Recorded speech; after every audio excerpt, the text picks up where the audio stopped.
తెలంగాణ రాష్ట్ర ఏర్పాటు ఉద్యమాన్ని తలపింపజేసే విధంగా తెలంగాణ రాష్ట్ర ఏర్పాటు ఉద్యమ నేత ప్రస్తుత బీఆర్ఎస్ పార్టీ అధ్యక్షులు కేసీఆర్ గారు మరి నిన్నటి బహిరంగ సభ సమావేశం ఏదైతుందో మనందరం గమనించమని చెప్పంటున్నాను.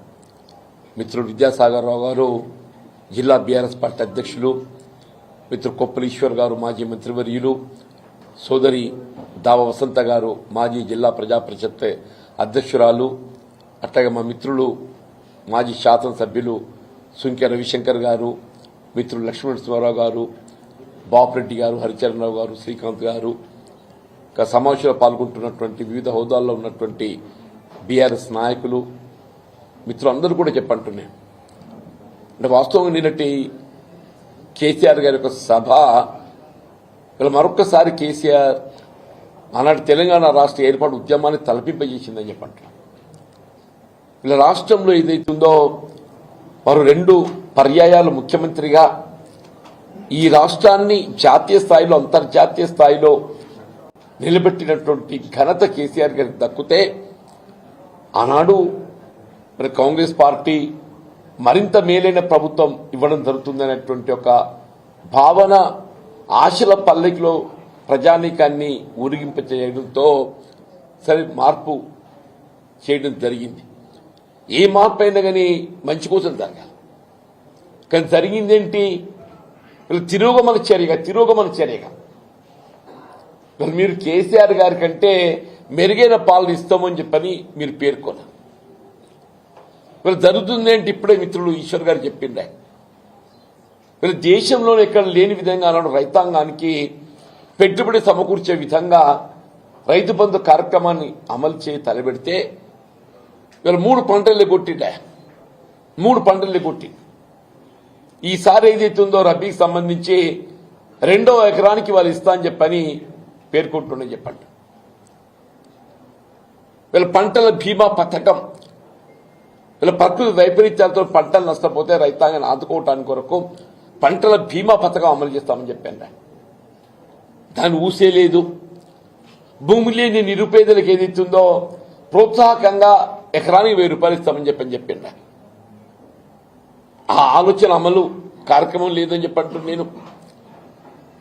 వీళ్ళ కళ్యాణ లక్ష్మి ఆడబిడ్డలకు ఏదైతుందో ఒక వరంలాగా కుటుంబాన్ని ఆదుకోవటానికి కొరకు మరి అలాంటి కేసీఆర్ గారు 50,000తో ఆరంభింపజేసి 1,00,000 రూపాయలకు చేరిస్తే దానికి తులం బంగారం జోడిస్తామని చెప్పని పేర్కొంది. తులం బంగారం కాదు కదా, అసలు ఇచ్చే 1,00,000 రూపాయలు కూడా ఏదైతుందో పెళ్లి నాటి ఇవ్వాల్సినటువంటి 1,00,000 రూపాయలు వీళ్ళ ప్రసూతి నాడు ఇచ్చే పరిస్థితి ఎదురవుతుందని చెప్పండి. ఆ ప్రసూతి కూడా అందడం లేదు చెప్పండి. ప్రసూతి సహాయం కేసీఆర్ కిట్ నీకు నిజంగా కేసీఆర్ గారి పేరట అమలవుతున్న కార్యక్రమం నీకు నచ్చకుంటే ఇందిరమ్మ పేరు పెట్టు. కానీ పథకం నిలిపివేయడం ఏంటే నాకు అర్థం కాదని చెప్పండి. నేను వీళ్ళ గురుకుల ఆశ్రమ పాఠశాలలు వీళ్ళ అల్పసంఖ్యాక వర్గాలకు కానీ బలహీన వర్గాలకు కానీ ఎస్సీ ఎస్టీలకు కానీ వీళ్ళ కేసీఆర్ గారు ఏదైతుందో విద్య యొక్క ప్రాధాన్యత గుర్తించి అందరికీ ఉచితంగా విద్యా బోధన సౌకర్యాలు కల్పింప చేయాలని చెప్పని వీళ్ళ గురుకుల ఆశ్రమ పాఠశాలలు ఏర్పాటు చేస్తే వాటిని నిర్వీర్యం చేసే విధంగా మీరు మౌలిక సదుపాయాల కల్పన లేదు, శాశ్వత భవనాల సదుపాయం కల్పన లేదు, ఫీజు రీయింబర్స్మెంట్ అని చెప్పి అంటున్నాను. 10,000 కోట్లు ఇలా పెండి బకాయిలు. ఇలా కేంద్ర ప్రభుత్వం విడుదల చేసినటువంటి 276 కోట్లు దాన్ని వినియోగించుకోలేక 25% నిధులు జోడించలేక రాష్ట్ర ప్రభుత్వం మరి మిత్రులు లక్ష్మణ్ కుమార్ గారు ఆయన శాఖ మరి ఏ విధంగా నిర్వహిస్తున్నా ఏంటో ఆయనకే తెలియాలని చెప్పంటున్నాను. మరి బెస్ట్ అవైలబుల్ స్కూల్స్ నిరుపేద వర్గాలకు ఏదైతుందో దళిత సమాజం నిరుపేద వర్గాలకు బెస్ట్ అవైలబుల్ స్కూల్స్ అని చెప్పంటున్నాను. అడ్మిషన్ చేరిక లేకుండా పోతుందని చెప్పంటున్నాను. ఏ ఒక్క కార్యక్రమం కూడా ఇవాళ మేము ఏదైతుందో ప్రజలు కోరుతున్నాయి మార్పు. ఇవాళ మేము కోరే మార్పు కాదు ఇది. ప్రజలు ఏదైతుందో ఈ రేవంత్ రెడ్డి పాలన పోవాలి, కేసీఆర్ గారి పాలన రావాలని ప్రజల్లో నానుడు వచ్చింది. మేము పాలన మార్పు కావాలని చెప్పి కోరుతున్నామని చెప్పినాం తప్ప రేవంత్ రెడ్డి గారి చీడు కోరలే. కేసీఆర్ గారి నోటంటే గాని మా నాయకులు ఎవరి నోటంటే గాని భౌతికంగా రేవంత్ రెడ్డి కీడు కోరలే. ఇదే ముఖ్యమంత్రివే నువ్వు. నీ పాలన అంతా మెరుగుకుంటే మరోసారి అధికారికి వస్తా అని చెప్పి చెప్పుకుంటున్నాం. కేసీఆర్ గారు ఏదితో ఒక ఉద్యమం అయితే తెలంగాణ రాష్ట్రాన్ని సాధించిందా? తెలంగాణ రాష్ట్రాన్ని నువ్వు ముఖ్యమంత్రి అయ్యే అవకాశం లభించిందంటే అది కేసీఆర్ గారి పుణ్యం అని చెప్పంటున్నాను నేను. అన్నాడు వారు ఉద్యమించకున్నట్టు తెలంగాణ రాష్ట్రం ఏర్పడేదా? నువ్వు ముఖ్యమంత్రి అయ్యేటోడివే నువ్వు. ఇదేనానే ఊరి తీస్తావే ఊరి? నిజంగా కూడా చెప్పంటున్నా, ఒక పాలక పక్షంగా ప్రభుత్వం ఏదైతుందో ప్రజాస్వామ్యయుతంగా ప్రతిపక్షాలు బలంగా ఉండాలని కోరుకోవాలి. అటువంటిది ఏదైతుందో వాస్తవాలు మాట్లాడుతుంటే దాన్ని భిన్నంగా విమర్శనాత్మకంగా నువ్వు మేడిగడ్డ సందర్శించినవా? నేను కేసీఆర్ గారు ఏదైతుందో జగిత్యాల పర్యటన సందర్భంగా ప్రజా ఆశీర్వాద సభ అంత గొప్పగా జరుగుతుంటే నువ్వు జీర్ణించుకోలేక ఏదో నిద్ర లేచినట్టు నటించటం. మేడిగడ్డ కురింగిపోయింది. ఎన్నడు కురింగింది? 30 మాసాలు అయింది. 2 పిల్లలు కురింగినాయి. దాన్ని నిర్మాణం చేసింది ఎవరు? వీళ్ళ ఎల్ఎన్టీ పబ్లిక్ అండర్టేకింగ్. అది అసలు నిజంగా ఎల్ఎన్టీకి అంతర్జాతీయ స్థాయిలో గుర్తింపు ఉంది. అది ఎవడు చెప్తే ఏంటోడు కాదాళ్ళు. ఎల్ఎన్టీ నిర్మాణ సంస్థ అనేది ఏదైతే ఉందో అంతర్జాతీయంగా గుర్తింపు పొందింది. అది ఎవరి సలహాలు సూచన చేస్తే అది తప్పులు చేసేటువంటి సంస్థ కాదు. అది సరే పిల్లలు కుంగినాయి, దురదృష్టం. అది అవి మరమ్మతు చేసుకుంటూ 400 కోట్లు అవుతాయి. ఎక్కువ మరమ్మతు చేసుకుంటూ 400 కోట్లు అవుతాయి. 30 మాసాలు గడిచింది. ఎన్డీఎస్ఏ జాతీయ సంస్థ ఏదైతుందో వాళ్ళు సంవత్సర కాలం దాన్ని నార్చిండ్రు, పెండింగ్ పెట్టిండ్రు. వాళ్ళు రిపోర్ట్ ఇచ్చి సంవత్సర కాలం గడిచిందే. దాని పునర్నిర్మాణం ఈ పాటికి అయిపోయేది ఉండే. అని చెప్పి అంటున్నాను. నువ్వు ఎంతవరకు కేసీఆర్ గారిని ఒక దోషిగా నిలబెట్టే ప్రయత్నం తప్పేదైతుందో ఈ తెలంగాణ రాష్ట్ర భవిష్యత్తు అని చెప్పండి, జీవన ఆధారం. మేడిగడ్డ ఇవాళ ఏదైతుందో ఈ తెలంగాణ రాష్ట్ర భవిష్యత్తు జీవన ఆధారం అని చెప్పి అంటున్నాను. స్థానంలో మేము కూడా మాట్లాడినాం. ప్రాణహిత నదీ జలాలు తుమ్మడేటి వద్ద నిర్మాణం చేసే అవకాశం ఉంటే నిర్మాణం చేయాలని చెప్పినమే. కేసీఆర్ గారు ఏదైతుందో మహారాష్ట్ర ప్రభుత్వంలో ఒప్పందంలో భాగంగా 145 మీటర్లతో ఒప్పందం వారే కుదిర్చిండ్రు. కేసీఆర్ గారే, నువ్వు చేసింది కాదు. అలా మనం ఆశించిన జలాల లభ్యత పొందలేకపోతున్నామని చెప్పని దిగువ 100 మీటర్లకు వచ్చిందా. 10,000 కట్టి నీళ్లు పెట్టిన పొయ్యి అన్నట్టు ఏదైతుందో మొత్తం లిఫ్ట్లు నీకు సిద్ధంగా ఉన్నాయి. నీ నిజంగా చిత్తశుద్ధి ఉన్నట్టయితే మొన్నటి ఎన్నికల ప్రణాళికలో కాంగ్రెస్ పార్టీ తుమ్మడేటి వద్ద బ్యారేజ్ నిర్మాణం చేస్తామని చెప్పిందా. ఆ 140 మీటర్లలో బ్యారేజ్ నిర్మాణం చేసి మరి జలాలు తరలించి సుందీలో పట్టుకొస్తే ఒక లిఫ్ట్ తో వస్తున్నాయి కదా. 3 ఏళ్లు గడుస్తుంది, 30 మాసాలు గడుస్తుంది. 3 ఏళ్లు 30 మాసాలు గడుస్తుంది. నువ్వు ఎందుకు నిర్మాణం చేయలేకపోయినవే? అదే కేసీఆర్ గారు ఏదైతుందో తెలంగాణ రాష్ట్ర భవిష్యత్తు జీవనాధారం అని చెప్పని భావించి ప్రాణహిత నదీ జలాల వినియోగానికి ఏదైతుందో ఉన్న పరిష్కార మార్గం 100 మీటర్ల ఎత్తుతోనైనా ఒక 2 లిఫ్ట్లు అదనంగా మనపై భారం పడుతుంది. అయినా కానీ పుష్కలంగా నీరు లభిస్తుందా? 300 టీఎంసీలు భావిస్తూ 300 టీఎంసీ కాదు కదా, అసలు 1000 టీఎంసీ లభిస్తాయి. 1000 టీఎంసీ లభిస్తాయని చెప్పండి. దాని మరమ్మతు లేదు. ఒక 2 ఏళ్ళు ఏదైతో ప్రకృతి సహకరించింది అదృష్టం అని చెప్పంటాను నేను. రేపు ప్రకృతి సహకరించక అది ఎల్లినో ప్రభావం ఏదో చెప్తుంది వాతావరణ సూచికలు. అప్పుడు ఏమైతే తెలంగాణ రైతాంగం పరిస్థితి? దానికి ఎవడు జవాబుదారుడని చెప్పండి, నువ్వు కాదా అని చెప్పంటాను నేను. నువ్వు ఎంతవరకు ఏది ఇస్తుందో ఇలా నువ్వు ఆంధ్ర తొత్తుగా పోలవరం ప్రాజెక్టు నిర్మాణానికి తోడ్పడే విధంగా అని చెప్పంటాను నేను. మొదటి నుండి కూడా రేవంత్ రెడ్డి గారు ఏదైతుందో సీమాంధ్ర నాయకుల చేతిలో ఏదైతుందో ఆయన ఒక కీలు బొమ్మ అని చెప్పంటాడు. ఆయన 2015లో ఇవాళ శాసనసభ స్థానానికి జరుగుతున్నటువంటి ఒక ఎమ్మెల్సీ ఎన్నికల్లో ఆనాటి టీఆర్ఎస్ ప్రభుత్వాన్ని అస్థిరపరచాలని కుట్రతోని చెప్పంటున్నా. రాజ్యాంగబద్ధంగా ఎంపికైన ప్రభుత్వాన్ని వీళ్ళు అస్థిరపరచాలని కుట్రలో భాగంగా ఇవాళ రేవంత్ రెడ్డి గారు ఏదైతున్నదో ఇదే వేం నరేంద్ర రెడ్డి ఎమ్మెల్సీగా ఎంపిక చేయాలని చెప్పని ఓటుకు నోటు తెలియదే పట్టుకొచ్చింది ఇలా ఇదే రేవంత్ రెడ్డి అని చెప్పి అంటుంది. రాజ్యాంగం పట్ల గౌరవం ఉండాలని అంటున్నా. రాజ్యాంగం పట్ల గౌరవం ఉండాలి. నువ్వు అది ఆలోచన చేయవు. నువ్వు వీళ్ళు కేసీఆర్ గారు అట్టుగా గొప్ప నాయకుని గురించి ఇంత చులకగా మాట్లాడటం నువ్వు. వ్యక్తిగతంగా దూషణలు ఏదైతే ఉందో సరే కాదు, ఎన్నడూ వ్యక్తిగత దూషణ చేయలేదు. మేము మార్పు కావాలని కోరుతున్నాం. ఈ రాష్ట్రాన్ని పట్టిన శని పీడ విరడ కావాలని కోరిన రేవంత్ రెడ్డి ఈ రాష్ట్రాన్ని పట్టిన శని పీడ విరడ కావాలని కోరినని చెప్పంటున్నాను. నేను రాష్ట్రాన్ని తిరోగమన చర్యలు తీసుకెళ్తున్నాం కాబట్టి మార్పు కావాలని కోరినని చెప్పంటున్నా. నా ప్రజా జీవితం ఏదైతుందో తెరిచిన పుస్తకమై నీలాగా నేను తొక్కుకుంటూ రాలే. నా ప్రజా జీవితం తెరిచిన పుస్తకం అని చెప్పంటున్నా. 1981లో 30 సంవత్సరాల వయస్సులో పంచాయతీ సమితి అధ్యక్షుడు ఎంపికైతే అటు ఉమ్మడి కరీంనగర్ జిల్లాలో 14 మంది పంచాయతీ సమితి అధ్యక్షులు ఉంటే 13 కాంగ్రెస్లో చేరిండ్రు. 14 పంచాయతీ సమితి అధ్యక్షులు ఉంటే 13 కాంగ్రెస్లో చేరింది. నేను ఒక్కరిని కాంగ్రెస్లో చేరలేదు. అధికార పార్టీ లాలూచీకి లొంగనటువంటి వాడిని నేను ఒక్కరిని మాత్రం చెప్పంటున్నాను. ప్రతిపక్ష నిలబడేది ఇస్తుందో నేను ముందు పోయినని చెప్పంటున్నాను. ఎన్టీ రామారావు ప్రభుత్వ హయాంలో ఏదైతుందో భాస్కర్ రావు గారిని ఎప్పుడైతే మంత్రివర్గంకి వెళ్ళి తొలగింప చేయడం జరిగిందో నేను ఆనాడు ఏదైతుందో నా మంత్రి పదవి నేను రాజీనామా చేసిన. నన్ను తొలగించలే. నా మంత్రి పదవి రాజీనామా చేసేది ఇస్తుందో భాస్కర్ రావు గారిని మంత్రివర్గం తొలగించడం ఏదైతుందో ఇది సరైన నిర్ణయం కాదు అని చెప్పని భాస్కర్ రావు గారి పక్షం నిలబడ్డని చెప్పంటాను. నేను కాదా, కాంగ్రెస్ పార్టీ నిలబడ్డది, ఇందిరాగాంధీ నిలబడ్డది, కాంగ్రెస్ పార్టీ నిలబడ్డది. భాస్కర్ రావు గారిని తొలగించడం ఏదైతుందో అప్రజాస్వామ్యం అని చెప్పని కాంగ్రెస్ పార్టీ మద్దతు నిలబడ్డదని చెప్పంటున్నా. రేవంత్ రెడ్డి తెలుసో తెలియదు. అది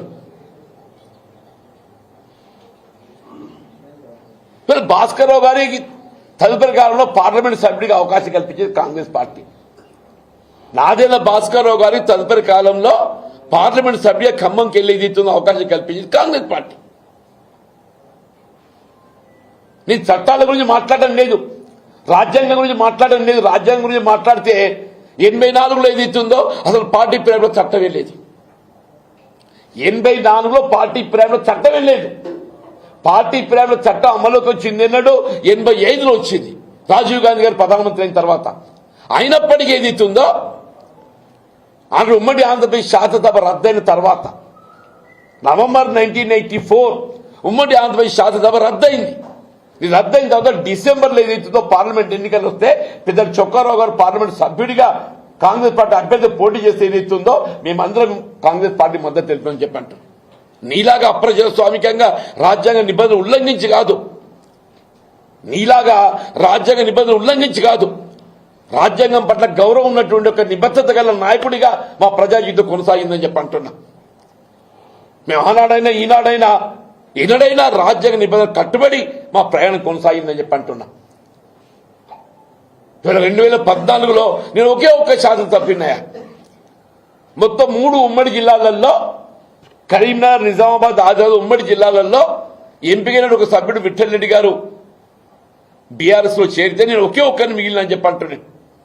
2019లో శాసనమండలి సభ్యుడికి ఎంపికైనాడు ఏదిస్తుందో అసలు పార్టీ పేరు చట్టమే అడ్డం కాదు, నేను ఏకైక సభ్యుడి కాబట్టి. అయినా కానీ ఒక నిబద్ధత గల నాయకుడిగా నేను ఎంపీ కావడం తోడ్పడ్డది కాంగ్రెస్ పార్టీ కాబట్టి అని నేను శాసన మండలిలో నేను ఉంటే పోరాటం చేసిన అని చెప్పంటాను. ఇవాళ ఏదైతుందో నేను 4 దశాబ్దాలు కాంగ్రెస్ పార్టీ బలోపేతం కోసం ప్రయత్నం చేసి పోరాటం చేస్తే ఇవాళ నేనే నా కార్యకర్త నా గురించి మాట్లాడతాడా. నేను 4 మున్సిపల్ చైర్మన్ కావడం తోడ్పడ్డా. మీరందరూ సజీవ సాక్షులు. ఇలా జగిత్యాల మున్సిపల్ 4 మున్సిపల్ చైర్మన్లు అయినా 4 మున్సిపల్ చైర్మన్ కావడానికి తోడ్పడ్డని చెప్పంటున్నా. ఒక 10 మంది జడ్పీటీసీలు ఎంపీపీలు అయిందని చెప్పంటున్నా. ఒక 100 మంది మున్సిపల్ కౌన్సిలర్స్ అయిందని చెప్పంటున్నా. ఒక 100 మంది ఎంపీటీసీలు అయిందని చెప్పంటున్నా. నేను మొత్తం తెలంగాణ రాష్ట్రంలో అంటే నేను తోడ్పడ్డా అత్యధికంగా ఏదైతుందో ఇవాళ ద్వితీయ శ్రేణి నాయకత్వం ఏదైతుందో ఎదిగొచ్చింది ఎక్కడ అని చెప్పంటే చిగితల నియోజకవర్గం నీలాగా తొక్కకుండా కాదయా, నేను ప్రోత్సహించుకుంటూ వచ్చిన మెట్టు ఎక్కుకుంటూ వచ్చినా అని చెప్పి అంటాను నేను. ఇవాళ విమర్శనే ఇవాళ సమాధానం కాదు, నిర్మాణాత్మకంగా వ్యవహరించాలంటాను. నువ్వు వచ్చినావు నాయన మేడిగడ్డకు, ఏదో నాయన అది నిర్మాణం చేస్తావు అని చెప్పి దాని సంగతి చెప్పరా నాయన. అసలు మేడిగడ్డ నిర్మాణం ఏం చేయబోతున్నావు ముందు అని చెప్పు. అది పునర్నిర్మాణం ఎప్పుడో చేయబోతావు చెప్పు అని చెప్పి అంటాను నేను. 30 మాసాలు గడిచిందే, సాయిల్ టెస్టింగ్ ఇంకా 6 నెలలు అంటుండే. సాయిల్ టెస్టింగే 6 మాసాలు అంటుండు. అంటే 6 మాసాలు చివరికి అయిపోతే డిసెంబర్ జనవరి వస్తుంది. తదుపరి డిజైన్స్ రూపొందిస్తాడు. నువ్వు ఎప్పుడు పునర్నిర్మాణం చేస్తావు? ఎప్పుడు తెలంగాణ రాష్ట్ర భవిష్యత్తు? నీకు అసలు చిత్తశుద్ధి ఉందా? ఇవాళ ఏదైతే మేడిగడ్డ కాళేశ్వరం ప్రాజెక్ట్ ఏదైతుందో కేవలం తెలంగాణ రాష్ట్రానికి పరిమితం కాదు, అంతర్జాతీయ స్థాయిలో బహుళార్థ ప్రాజెక్ట్ ఏదైతుందో ఎత్తిపోతలు ఇవాళ ఉన్నది ఏదైతుందో ఈ కాళేశ్వరం ప్రాజెక్ట్ అని చెప్పంట. నువ్వు నిజంగా 9 మీద కడితే కట్టున్నావు, నీకు చేత కాదు. ఇలా మళ్ళీ భవిష్యత్తులో ఏదైతుందో ఇలా మేడిగడ్డ పునర్నిర్మాణం చేయబడాలంటే నీ చేత ఐదో కావు మాకు తెలియదు, కానీ కేసీఆర్ గారి యొక్క నాయకత్వం లోపల యావత్ తెలంగాణ రాష్ట్రానికి జీవనాధారమైనటువంటి యొక్క మేడిగడ్డ బ్యారేజ్ పునరుద్ధరణ చేసి యావత్ తెలంగాణ రాష్ట్ర సస్యశ్యామలమయ్యే విధంగా సాగునీరు త్రాగునీరు అందింపజేయటం బీఆర్ఎస్ పార్టీ కేసీఆర్ గారితో మాత్రమే సాధ్యమవుతుందని చెప్పి పేర్కొంటామని చెప్పి అంటున్నాను. నేను చెప్పిన హైదరాబాద్కు వచ్చిందే.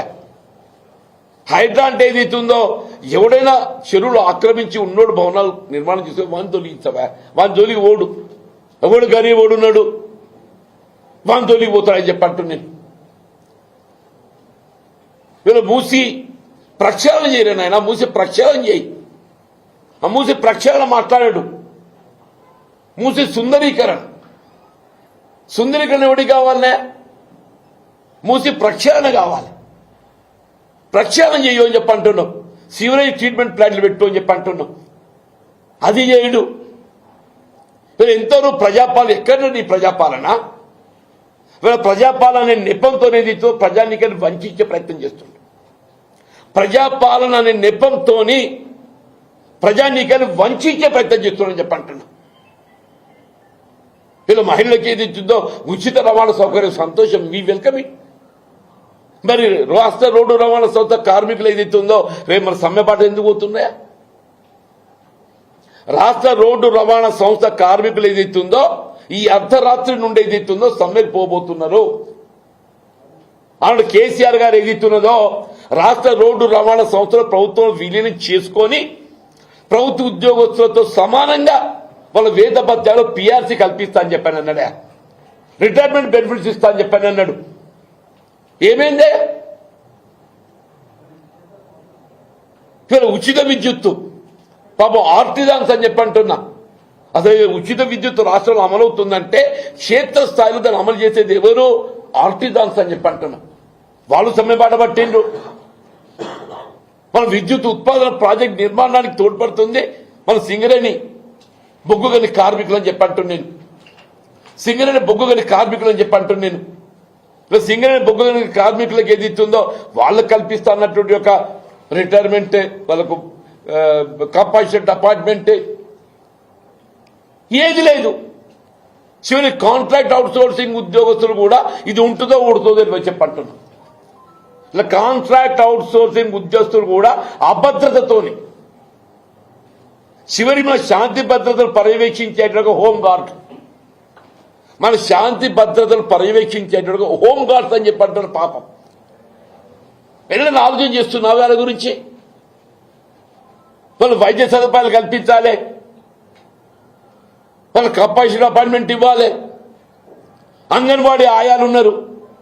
ఎవరి గురించి నీ ప్రజాపాలన అంటూ నేను నీ ప్రజలుగా ఎంతవరకు ఏదో నువ్వు నీ తాబేదారు తప్ప ఎవరికైనా ఆలోచన చేస్తున్నావా? మీ ఇదంతా సహించలేక ఏదైతుందో నేను కాంగ్రెస్ పార్టీ ఒక క్రమశిక్షణ కార్యకర్తగా నేను ఆశించిన ప్రభుత్వం వేరు, నేను ఆశించిన ప్రభుత్వం వేరంటున్నాను. కాంగ్రెస్ పార్టీ అధిష్టాన ఆలోచన విధానం రాహుల్ గాంధీ గారు ఏదైతుందో రాజ్యాంగం చేతబూని జై బాబు జై భీమ్ జై సంవిధాన్ నినాదం ఇచ్చిండే. ఏమైందే జై బాబు జై భీమ్ జై సంవిధాన్?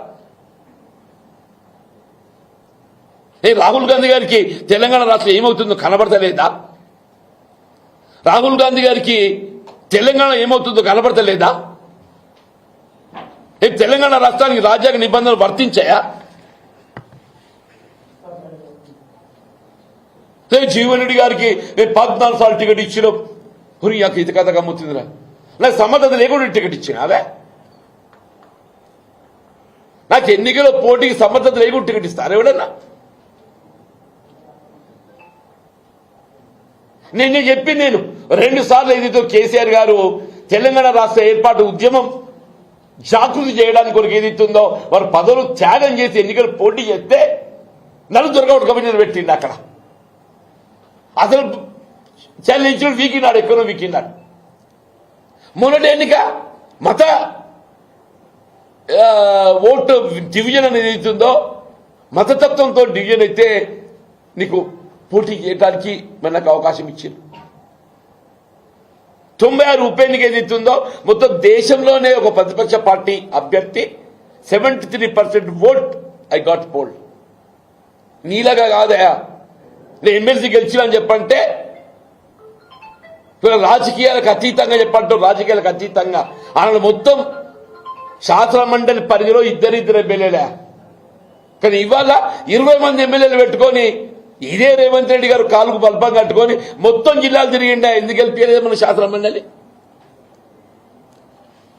ఇదే రేవంత్ రెడ్డి గారు ముఖ్యమంత్రిగా మొత్తం జిల్లాలు తిరిగిండు, పెట్టుబడి పెట్టిండు, మరి ఎందుకు గెలవలేదే? పార్లమెంట్ ఎందుకు గెలవలేదే? నీ సొంత నియోజకవర్గం కొడంగల్లో ఏదైతున్నదో ఈయన ముఖ్యమంత్రి కాకముందు బీజేపీకి అక్కడ 4,000 ఓట్లు వస్తే ఈయన ముఖ్యమంత్రి అయినాక అది 63,000 ఓట్లు వచ్చినాయి. కొడంగల్లో మహబూబ్నగర్ పార్లమెంట్ నియోజకవర్గ పరిధిలో శాసనసభ ఎన్నికల్లో 4,000 ఓట్లు వస్తే పార్లమెంట్ ఎన్నికల్లో అది 63,000 పెరిగింది, 59,000 ఓట్లు పెరిగింది అంటూ దానికి ఎవడు బాధ్యుడే? రాహుల్ గాంధీ గారు ప్రధానమంత్రి కాలేకపోయిందంటే ఎవడు బాధ్యుడు? నువ్వు కాదా? ఇంకా ఈయన రాహుల్ గాంధీ ప్రధానమంత్రి చేస్తారట, ఈయన రాహుల్ గాంధీ ప్రధానమంత్రి చేస్తారట. నీ మహబూబ్నగర్ ఓడగొట్టు, మహబూబ్నగర్ శాసనమండలి ఓడిపోయింది అన్న అంటే శాసనమండలి ఓడిపోయింది మహబూబ్నగర్లో, చేవల్లో ఓడిపోయింది, సికింద్రాబాద్ మల్కాజ్గిరి ఈయన ప్రాతినిధ్యం వహించిండు, ఒక్క సీటు గెలవలేదు. మల్కాజ్గిరిలో ఈయన పార్లమెంటే ప్రాతినిధ్యం వహించినాడు ఏదైతున్నదో ఒక్క అసెంబ్లీ సీటు కూడా గెలవలేదు అంటున్నా, పార్లమెంట్ గెలవలే. ఈయన కాంగ్రెస్ పార్టీ గురించి మాట్లాడతాడు. ఎంత నీ స్వార్థ ప్రయోజనాలు, నీ ఆర్థిక ప్రయోజనాలు తప్ప నీకేముంది అని చెప్పంటున్నాను నేను. నీ స్వార్థ ప్రయోజనాలు, నీ ఆర్థిక ప్రయోజనాలు తప్ప ఏముంది అని చెప్పంటున్నాను నేను. తెలంగాణ రాష్ట్రానికి ఏదైతుందో వీళ్ళు కేసీఆర్ గారే శ్రీరామ రక్ష అని చెప్పంటారు. అందరం కూడా కోరుకునేది కేసీఆర్ గారి ప్రభుత్వం తిరిగి రావాలని కోరుకుంటున్నాం. ఇది ఒక మా బీఆర్ఎస్ శిలోనే కాదు, ఇది యావత్ తెలంగాణ సమాజం కోరుకుంటుంది. ప్రజల నానుడు వచ్చింది. ఈ రాష్ట్రాన్ని పట్టిన శని పీడ విరడ కావాలి, ఈ రేవంత్ రెడ్డి పోవాలని చెప్పని రాష్ట్ర ప్రజానికే కోరుకుంటున్నాయని చెప్పి అంటున్నాను. ఉంటావు 2 ఏళ్ళు, నువ్వు ఉంటావు, నీ ఎవరొచ్చో తెలియదు. కాంగ్రెస్ పార్టీ ఎప్పుడేమైందో తెలియదు. కొసెల్లేదాకా ఈయన ఉంటా అని చెప్పి అనుకుంటుండు నేను కొసెల్లేదాకా ఉంటా అని చెప్పని.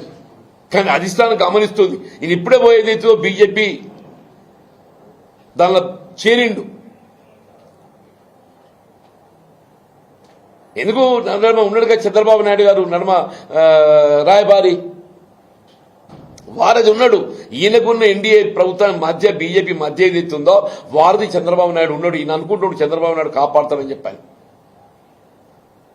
కాంగ్రెస్ పార్టీ అధిష్టానం ఇవాళ నిర్వీర్యం నిశ్చితమైనట్టు కనబడుతుంది. మరి ఇన్ని కుట్రలు కుతంత్రాలు చేస్తున్నా కానీ మరి ఎందుకు సైలెంట్ ఉంటుందో అర్థం కావటం లేదని చెప్పండి.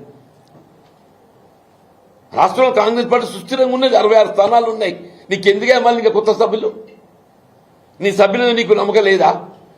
ఎందుకు కాంగ్రెస్ పార్టీ అధిష్టానాన్ని ఏదైతుందో ప్రెషర్ టాక్టిక్స్, నీకంటే కుంపటి ఏర్పాటు చేసుకోవాలి, నీకంటే కుంపటి ఏర్పాటు చేసుకోవాలి. దయచేసి ఏదైతుందో కనీసం నిన్నటి సభ కేసీఆర్ గారు ఏదైతుందో జగిత్యాల సభ అని చెప్పడం జగిత్యాలకి పరిమితం కాదు. వాస్తవం నిన్నటి సభ దీని అంత పెద్ద ఎత్తున మరి కేసీఆర్ గారి అభిమానులు ఎవరు ఊహించిన దానికంటే ఏదైతుందో వీళ్ళ పెద్ద ఎత్తున ఊహించిన దానికంటే పెద్ద ఎత్తున అని చెప్పి యావత్ తెలంగాణ సమాజం మొత్తం టీవీల ముందు కూర్చున్నారే. జగిత్యాల రోడ్ల మీద ఎట్లయితే ఎల్ఈడీల ముందు కూర్చున్నారో ఆ 8 గంటల సమయం లోపల ఎప్పుడు కేసీఆర్ గారు మాట్లాడతారు, ఏం మాట్లాడతారు, మా భవిష్యత్తు ఎట్లా నిర్దేశిస్తారు, మాకేం ప్రణాళిక ఇస్తారు అని ఆలోచనతో మొత్తం టీవీల ముందు కూర్చున్నారా. ఈయన రేవంత్ రెడ్డి అడ్డుకుందాం ఎన్ని కుట్రలు చేసినా కానీ నిన్న రేటింగ్ చూపెడుతుంది సంజయ్ వీళ్ళ కోర్టు ఎమ్మెల్యే గారు రేటింగ్ ఎట్లా పోయింది అని చెప్పాలి. వ్యూవర్స్ ఏదైతుందో మీకు తెలుసు కదనే, ఛానల్స్ ఏదైతుందో ఇక్కడ కేసీఆర్ గారి ప్రసంగం అవుతుంటే అదే సమయానికి రేవంత్ రెడ్డి అక్కడ నేను ముఖ్యమంత్రిని కదా నాకు చూడు అని చెప్పాలి.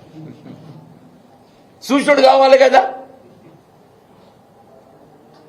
ఇక్కడ ఏదైనా కానీ ఏదైతుందో ఇవాళ రాష్ట్రంలో జరుగుతున్న పరిణామాలు, జగిత్యాల్లో జరుగుతున్న పరిణామాలు అంటే వాస్తవంగా కూడా ఎవరైనా పార్టీని వీడాలని ఎవరు కూడా భావించాం. ఇక్కడ వాస్తవంగా సఫికేషన్ 20 మాసాలు ఏదైతుందో నేను నిజంగా కూడా నేను అంటే మానసికంగా నేను ఎదుర్కొన్నటువంటి ఒక ఇబ్బందులు క్షోభొచ్చే కేసీఆర్ గారు ఏదైతుందో పెద్ద మనసుతో నిన్నే చెప్పాను నేను బహిరంగ సభలో. కేసీఆర్ గారు పెద్ద మనసుతో ఏదైతే నాకు చేయుతనిచ్చిండ్రు, నన్ను హక్కును చేర్చుకున్నారని చెప్పంటారు, నా హక్కును చేర్చుకున్నారని చెప్పంటున్నాను. నాకు బీఆర్ఎస్ పార్టీలో చేరే అవకాశం కల్పించి నా ప్రజా జీవితానికి ఒక నూతన అధ్యాయం ఆరంభింపబడ్డదంటున్నా. నా ప్రజా జీవితానికి ఏదైతుందో ఒక నూతన అధ్యాయం ఆరంభింపబడ్డని చెప్పంటున్నా. ఇది ఏకైక లక్ష్యం ఏదైతుందో ఈ తెలంగాణ రాష్ట్ర పునర్నిర్మాణం, దాని కేసీఆర్ గారి యొక్క సారథ్యం లోపల బీఆర్ఎస్ పార్టీ ప్రభుత్వం నెలకొల్పబడ్డప్పుడు మాత్రమే మనందరి యొక్క కర్తవ్యం నెరవేరుతుందనే ఒక భావన అభిప్రాయం వ్యక్తం చేస్తుంది. సీఎం రేవంత్ రెడ్డి ఏమంటున్నారు, పదవి లేకుండా ఒక ఏడాది కూడా ఉండలేకపోయారా జీవన్ రెడ్డి అని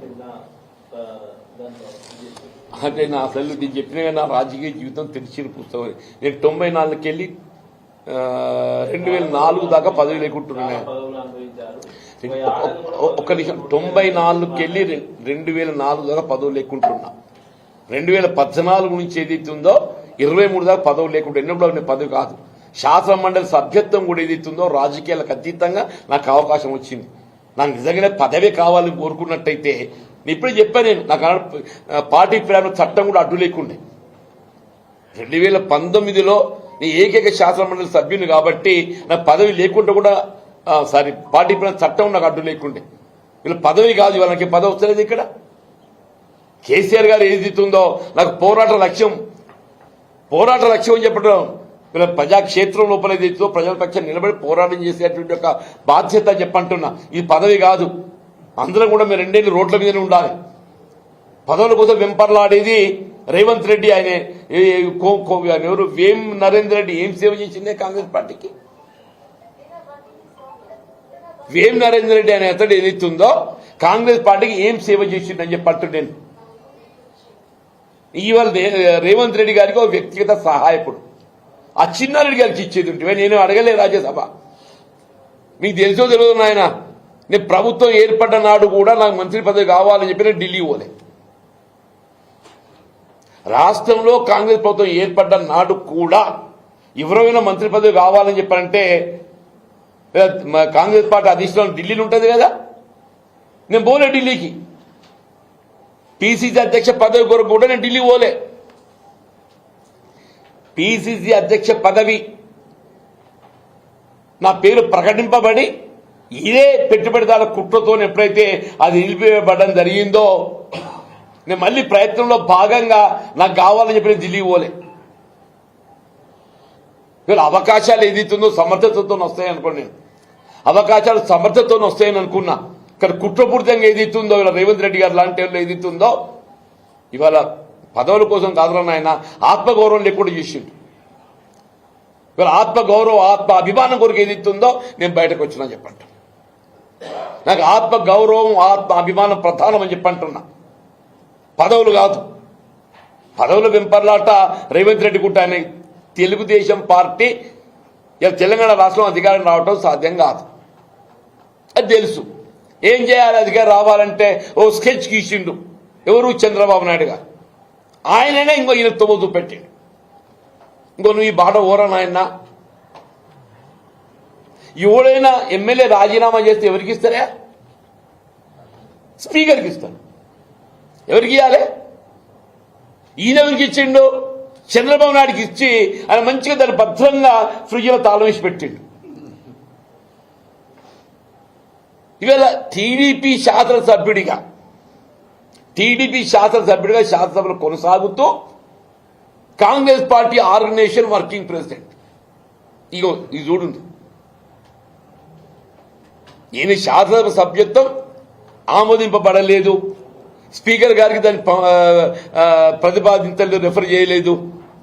కాంగ్రెస్ పార్టీ అధిష్టానం ఏదైతే ఉందో, టీడీపీ సభ్యునికి ఏదైతే ఉందో కాంగ్రెస్ పార్టీ కార్యనిర్వాహక అధ్యక్షుడు వర్కింగ్ ప్రెసిడెంట్ ఇచ్చింది. ఇదంతా చంద్రబాబు నాయుడు గారి ఒక స్కీమ్. నా పార్టీ పేరు చెప్పుకోండి, నువ్వు నీకు గుర్తింపు లభించదురా నాయన. ప్రజల గుర్తింపు లభించాలని ఏమైనా ఉంటే కాంగ్రెస్ పార్టీకి ఉంటుంది.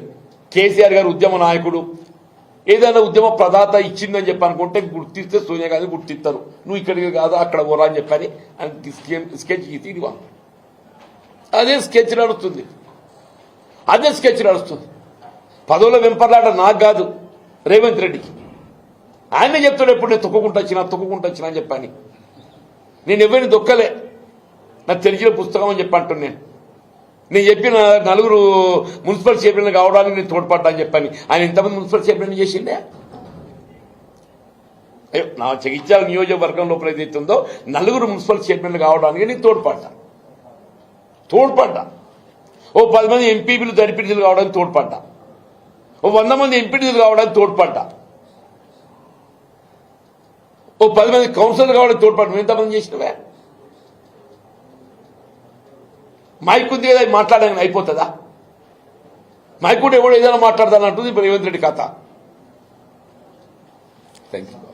ఇంకొక విషయం సార్, ఎమ్మెల్సీ బీసీలకు ఏదైతే మున్సిపల్ చైర్మన్ కానీ ఎంపీపీలు కానీ నష్టపోతున్నారని చెప్పి సవరణ జ్యోతి పేరు బీసీలకు అయితే మున్సిపల్ చైర్మన్ ఉన్నారు, ఎంపీపీలు కానీ మున్సిపల్ చైర్మన్ కానీ బీసీలది వేరే ఓసీలు అనుభవిస్తున్నారు.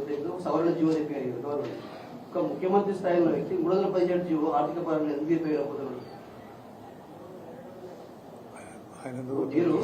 కాదు బాబు, నేను కూడా అప్పుడు సభలో ప్రయత్నం చేసినాం, అందరం కూడా ప్రయత్నం చేసినాం. మీరు చేశారు, తెచ్చారు. ఎంపీపీలు వాళ్ళు బీసీలు చేశారు, మున్సిపల్ చైర్మన్ కూడా బీసీలకు మళ్ళీ అవకాశం ఇచ్చారు. చట్టం తగు మార్పులు చేయబడే విధంగా ఏదైతే సూచన చేసి మార్పు చేపించగలిగిన బాబు అని చెప్పంటారు. 317 జీవో కూడా మార్చడానికి నా సలహాలు సూచనలు ఇచ్చిన బాబు. నేను అంటున్నాను, నేను సలహాలు సూచనలు ఇచ్చిన, నేను శాసన మండలి వేదికగా మాట్లాడి నేను పాటించినోడు కావాలి కదనే, పాటించినోడు కావాలి కదా. అరే అది పాటించినోడు కావాలి, వాళ్ళ చిత్తశుద్ధి ఉండాలి కదా. ఇప్పుడు ఏమంటే బీసీలను మాట్లాడతారు వసంత గారు. ఇప్పుడు కేసీఆర్ గారు ఏదైతుందో సమగ్ర కుటుంబ సర్వేలో ఆనాడు కులగణన చేస్తే బీసీ జనాభా 51% వచ్చిందమ్మా. కేసీఆర్ గారు ఏదైతుందో సమగ్ర కుటుంబ సర్వే వారు కులగణన చేస్తే ఎక్స్క్లూడింగ్ ముస్లిం పాపులేషన్ 51% వచ్చిందమ్మా. ఇప్పుడు ఇదే రేవంత్ రెడ్డి ఏదైతుందో ముస్లిం జనాభా కలుపుకొని 56 వచ్చింది. అంటే అందులో 11% ముస్లిం జనాభా ఉన్నది. అది తీస్తే మన బలహీన వర్గాలకు 5% దెబ్బ కొట్టింది. మన బలహీన వర్గాలకు కేసీఆర్ గారి యొక్క లెక్కల ప్రకారంగా 51% వచ్చింది. రేవంత్ రెడ్డి గారి లెక్క ప్రకారంగా 46% వచ్చింది. ఇంకా ఇది ఆయన చిత్తశుద్ధం అంటూ నేను. ఇంకా ఆయన మాట్లాడతాడు.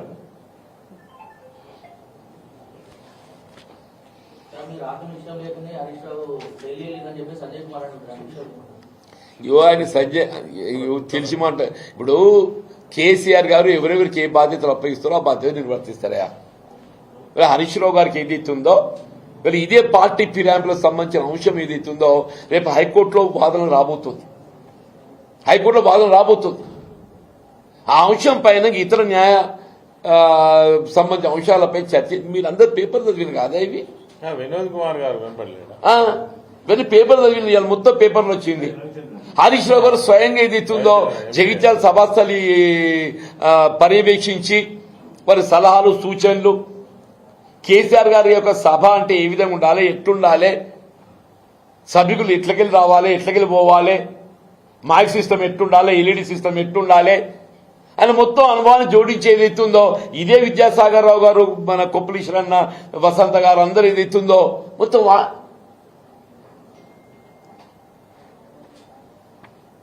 ఇవాళ ఏదైతుందో కేసీఆర్ గారు అధ్యక్షులు వారి సలహా సూచనలు వారు ఎవరికి బాధ్యతలు అప్పగిస్తే ఆ బాధ్యతలు నిర్వర్తిస్తారు. ప్రస్తుతానికి బీఆర్ఎస్ లో ఉన్న ఎమ్మెల్యే కాంగ్రెస్ లో తిరుగుతున్నారు. దాని విషయంలో మీరు రాష్ట్ర ప్రధాన కార్యదర్శిగా మీరు ఇప్పుడు ప్రజలు గమనిస్తున్నారే. నేనేమంటున్నా, వివరమైన రాజ్యాంగ నిబంధనలకు అనుగుణంగా మనం ఏదైతుందో బాధ్యత నిర్వర్తించాలి. నేను ఇవాళ రాజ్యాంగ నిబంధనలకు అనుగుణంగా నా బాధ్యత నిర్వర్తిస్తానని చెప్పంటాను. నేను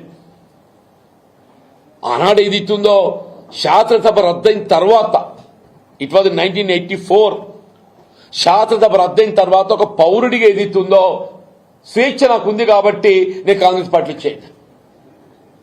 ఇవాళ శాసన మండలి సభ్యత్వ పదవి కాలం ముగిసిపోయిందా? నేను ఒక పౌరుణ్ణి, నాకు స్వేచ్ఛ ఉన్నది.